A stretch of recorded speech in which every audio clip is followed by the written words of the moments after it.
Hi, ഇന്ന് നമുക്ക് ചെറുനാരങ്ങ അച്ചാർ എങ്ങനെ ഉണ്ടാക്കാമെന്ന് നോക്കാം. അതിനായി ഒരു ഇഡലിത്തട്ട് വെച്ച് നാരങ്ങയെല്ലാം ആവിയേറ്റി എടുക്കുക. എന്നിട്ട് തണുത്ത് കഴിയുമ്പോൾ ചെറിയ കഷ്ണങ്ങളായി മുറിച്ച്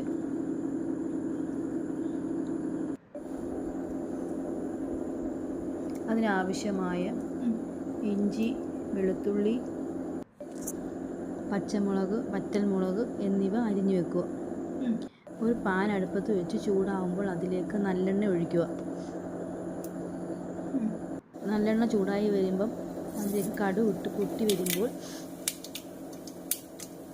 ഇഞ്ചി, വെളുത്തുള്ളി, പച്ചമുളക്, വറ്റൽമുളക് എന്നിവ ചേർത്ത് വഴറ്റുക.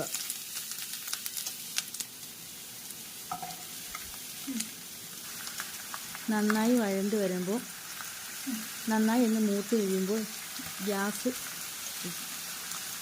അങ്ങ് ഓഫ് ചെയ്യണം. കാരണം എണ്ണ ചൂടായി കിടക്കുമ്പോൾ പൊടികളിട്ടാൽ കരിഞ്ഞു പോകും.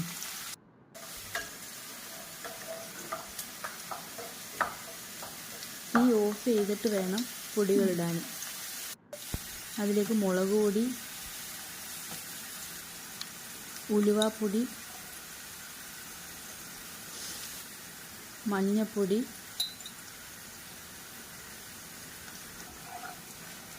എന്നിവയിട്ട് ചൂടാക്കുക. എണ്ണയ്ക്ക് ചൂടുണ്ടായതുകൊണ്ട് ഈ പൊടികളെല്ലാം മൂത്ത് വരും. അതിലേക്ക് കായം ചതച്ചത്, ഉപ്പ്, കുറച്ച് വിനാഗിരി ഒഴിക്കുക.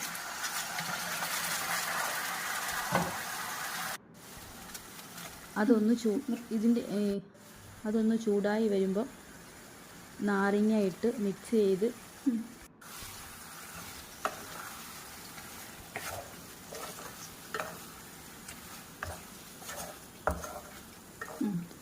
കുറച്ച് ശർക്കര കൂടി ചേർക്കുക.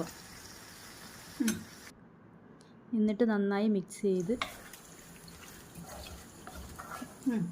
എടുക്കുക.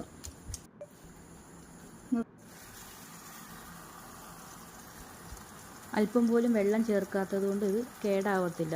വെളിയിൽ തന്നെ നമ്മൾ ഭരണിയിൽ സൂക്ഷിക്കാം. വെളിയിൽ തന്നെ.